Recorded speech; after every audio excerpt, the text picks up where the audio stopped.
This is the AHSAA Weekly, your inside look at everything happening with the Alabama High School Athletic Association. I'm John Holder. Coming up on this week's program, Tuesday started a new athletic season at the Alabama High School Athletic Association as we kicked off the new year with the 2021 Kickoff Classic press conference. We'll hear from dignitaries, AHSAA officials, and coaches as well. And we'll also meet this year's Class 3A Making a Difference Award winner, Coach Ryan Hall from Oakman High School. All of that and more on this week's AHSAA Weekly. Every bank has their own app, but it's just that, theirs. At AmFirst, our app was made for you, so you can personalize your dashboard, pay your bills, and redeem points for rewards you'll love. Get the app made for you at AmFirst. Good morning. It's a great Tuesday morning to be here in Montgomery, Alabama, the capital of the great state of Alabama. At this time, because of, in essence, the time, we're going to ask the mayor of Montgomery, the 57th mayor of the city of Montgomery, Mr. Stephen Reed, to come to the podium. Mr. Reed, Mayor Reed, is a former athlete at Jeff Davis High School where he played football, receiver. And if I'm not wrong, I think y'all played in the state championship your junior, senior year? I wish we did. Oh, all right. At this time, I'm asked Mayor Reed to come up to the podium and give us a welcome. Good morning. They got a clock on me up here, so I can't be too long. I want to thank Director Briggs. I want to thank Brandon Dean for the invitation. It's good to see everybody here. I want to welcome all of you who participated in the Kickoff Classic. To Montgomery, we're glad to have you here. I wish we had made it to the state championship any of my years there, but we ran into a guy by the name of Fred Beasley a couple of those years at Lee High School, and I think he's still running from what he did to us a few of those years. So not quite there, but it's good to see the student athletes here. As well, I can still think about, and I saw Dothan High School, I was like, I remember my last game. It was in the stadium down there. I had a number of tackles. I had one pick, and had a real good game down there in Dothan. But Dothan always had a lot of good players, a lot of good coaches, as did all these communities that are represented here. But high school sports is very special to me, not only because I played, but because of the impact it had on me. The impact it had on me went way beyond the games or the scoreboard, but really went to the practices, the life lessons that I learned doing two-a-days, spring practices. All those things still stick with me. A lot of my teammates and I still talk. We're in chat groups, reliving the old glory days, sometimes reimagining the real outcomes of those. But it's good, it's special, and I think it's important that the Alabama High School Athletic Association realized that it's important for us here in Montgomery to not only support this event, but to promote it. And we want to make sure that you're welcome. We want to make sure that you're a priority here, and things that we can do better, whether it be through football, whether it be through basketball, or other tournaments that you may have, that we continue to meet the standard that we have set. And I will let you know that even as we discuss things that we want to do here in Montgomery, high school sports is a big part of that. Next up, I'm going to bring up our this year's South volleyball coach in the All-Star game. Kimberly Moncrief has won 11 area titles at Elmore County, so please welcome Kimberly Moncrief. Good morning. First of all, I'd like to thank Mr. Brandon for contacting me and asking me to come today. I represent a small town, Eclectic, Alabama. We just moved up to 5A this past classification, and we've been competing in 4A up until this year, or last year actually. And so we're kind of a small rural area, but we love our sports at Elmore County High School. We have a wonderful administrative team who supports all of our athletic programs, and they always are good to support our girls, and whatever we want or what we desire, we go to our administration, and they're very good to help accommodate us for our girls to compete on a high level as they can. I've been the varsity volleyball coach at Elmore County High School since 2009. That was a long time ago. I will begin my lucky 13th season this year. and I'm excited about that. In the past 12 years, we have won 11 area championships, as he said, and our girls are excited about competing. We went from being a sport that was just a pastime for our girls to play before basketball and softball to a sport that girls are so excited to try out for and want to play now in the spring. I hear all the time, Coach Moncrief, when are tryouts? When are we going to start? We went from 9 girls on our varsity program to now we have 29 between varsity and our JV. So we've really seen a exponential growth of volleyball in our area and in our geographical area also with the people who are around us. Thank you, Kim. Next, we'll bring up the 3-time defending champion in swimming and diving, Lisa Atkinson, T.R. Miller High School. Thank you, Mr. Dean. My name is Lisa Atkinson, and I am from T.R. Miller High School. I helped develop the swim and dive program in our school 6 years ago. This is our 6th season starting this year, and we have won the last 3 state championships with our boys program. It just didn't happen overnight, and I know many coaches know that. This is something that had been in the works for a long time.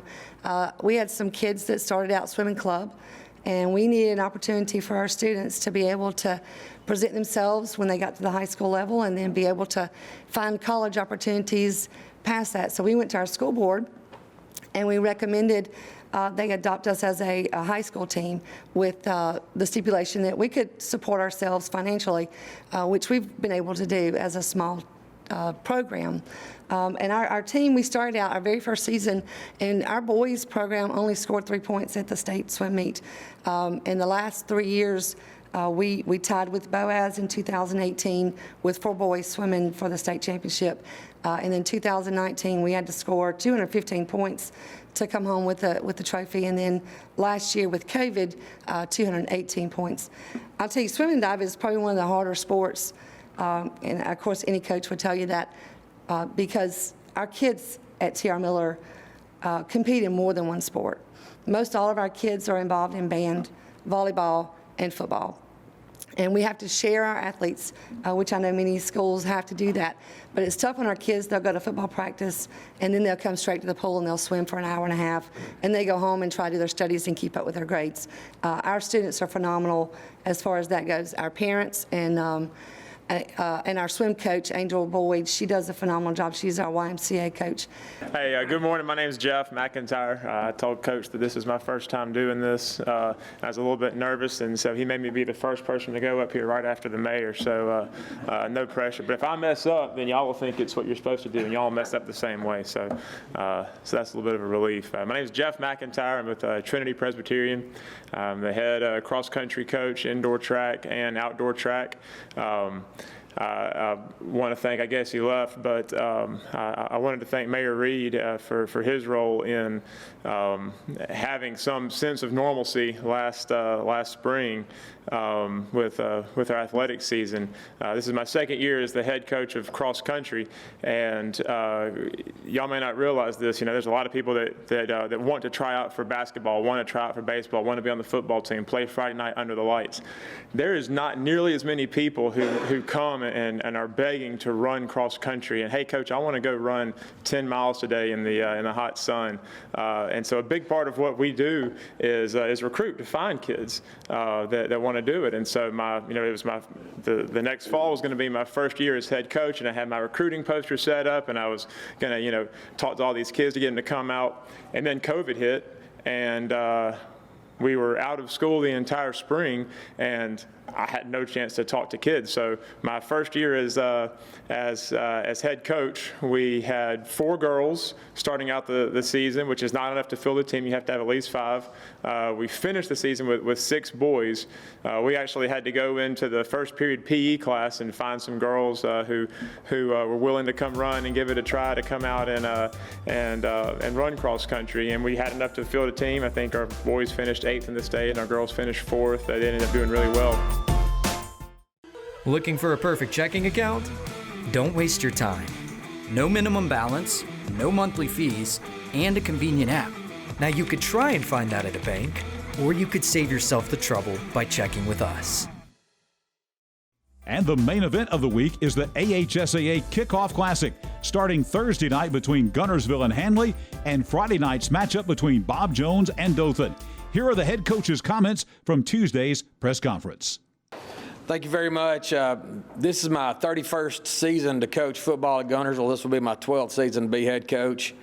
And there's not a lot of new experiences that I can have in the game of football. So when we got invited to come down and play in the Kickoff Classic, certainly excited me to have a new experience. Our players were excited. Our assistant coaches were excited. I can tell this summer has benefited us because we've kind of got a sense of urgency we hadn't had before. The summer is a time to, work hard and get strong and do 7-on-7s and things of that nature. But with the Kickoff Classic, we've probably spent more time on special teams and conditioning than we've ever had, because we know what a big challenge it's going to be facing a great team like Hanley. Coach Strain does a great job. They're defending state champions. So we know we're going to have to be ready here on Thursday to give our best effort. The entire school is excited about it. I want to thank our principal, Mr. James, and our superintendent, Dr. Barnett, for their support. I know that our cheerleaders and our band are excited. They're going to come down. They're going to leave before us and come down and enjoy Montgomery, and then we're going to come down. I told them we're coming down for a game, but they're going to come enjoy the experience. So we've got 15 seniors on this year's football team. We have 7 returning starters on offense and defense. Last year we had some success. We won 10 games. We averaged a little over 50 points a game in the regular season, gave up 8 on defense.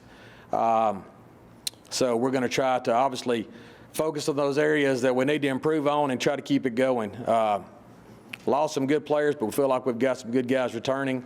And just once again, excited about the opportunity. I brought 2 seniors here to represent the football team. I brought Miller Kuttner, who's a senior defensive lineman.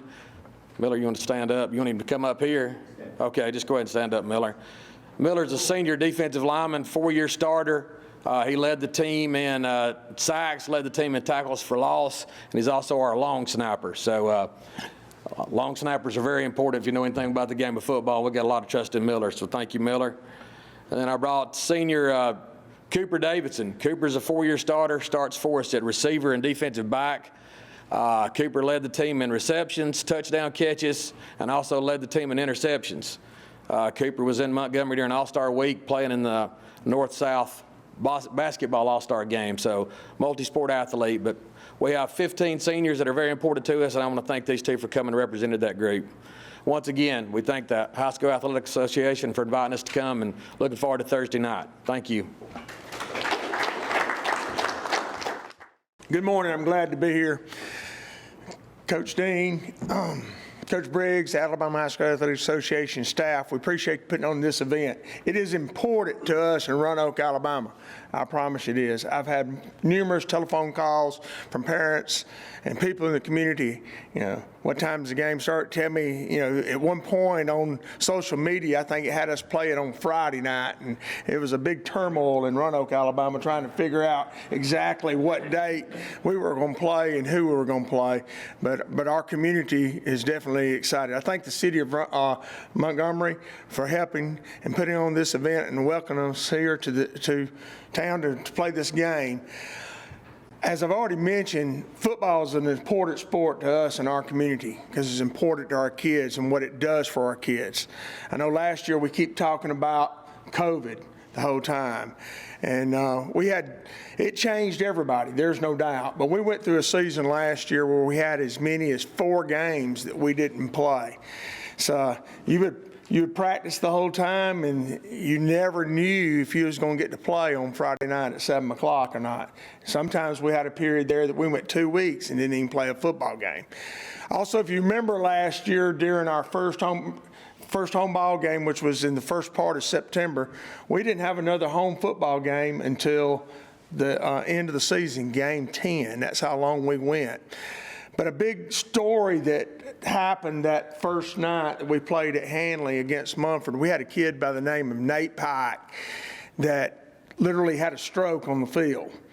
And At the time, we had no clue what was going on. But anyway, he had a stroke on the field, and we thought we was going to lose him that night.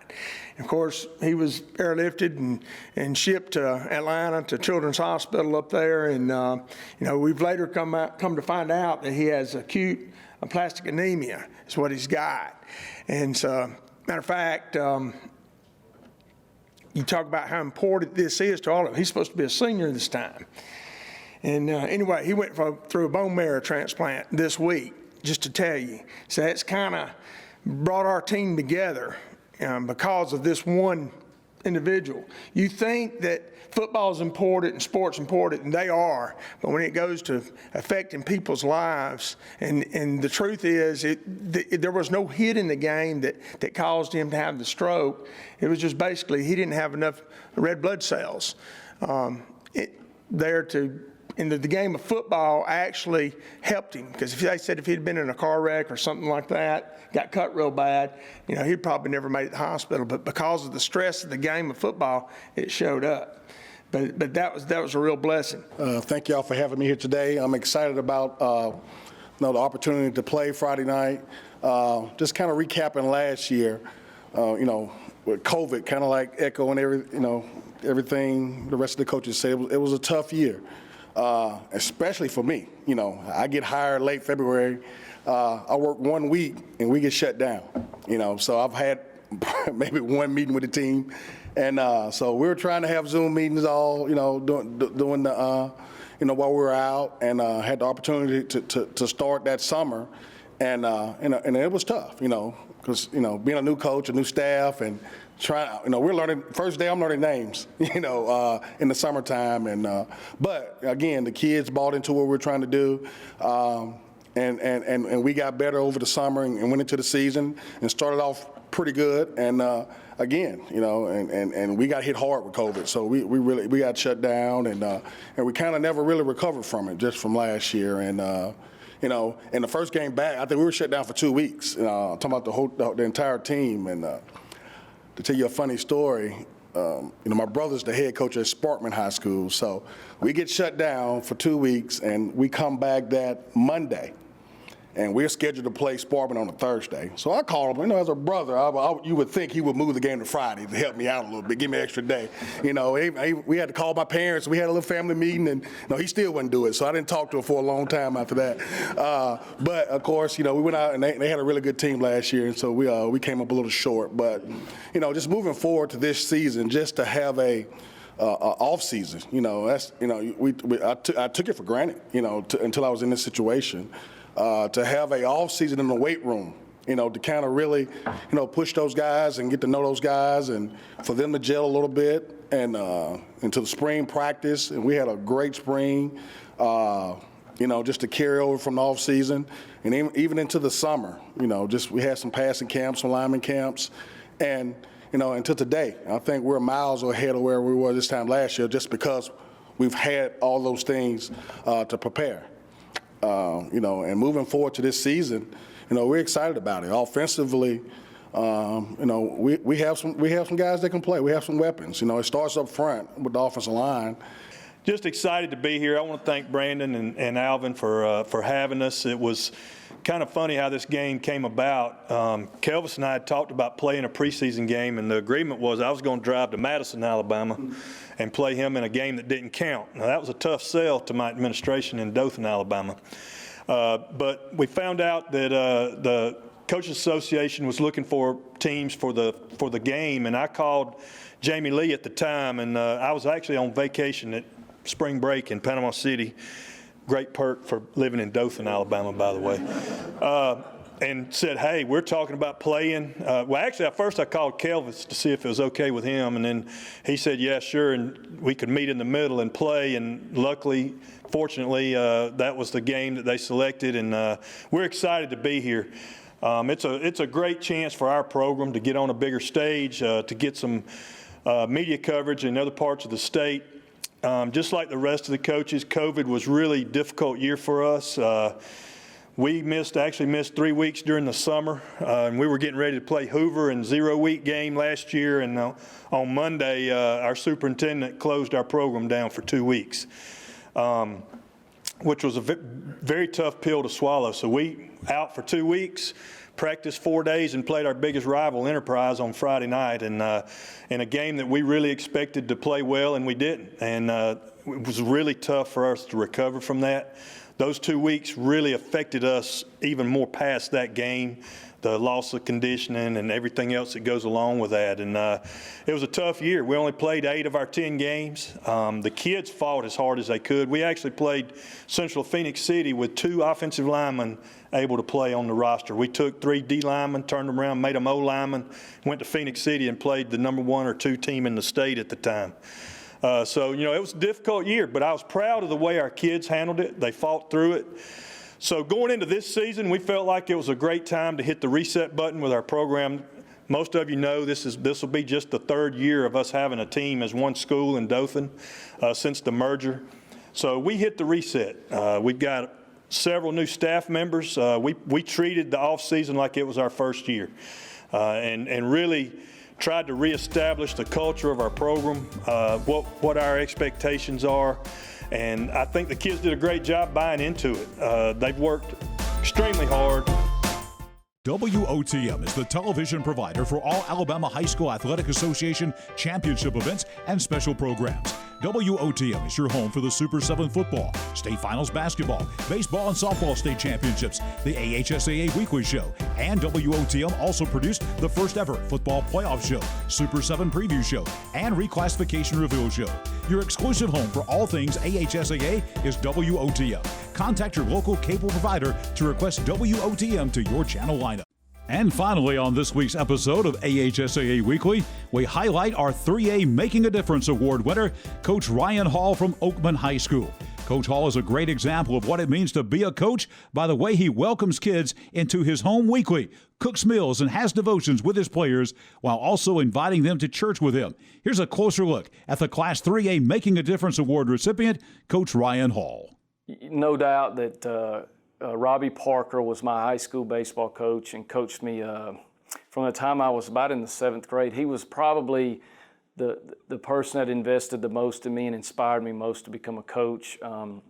Just the positivity and he was one of the first people to tell me, look, you can go do something through athletics. It's something that can help you down the road. And so what I have to say, he certainly was a positive impact or positive influence on me and probably drove me more toward coaching than anyone else.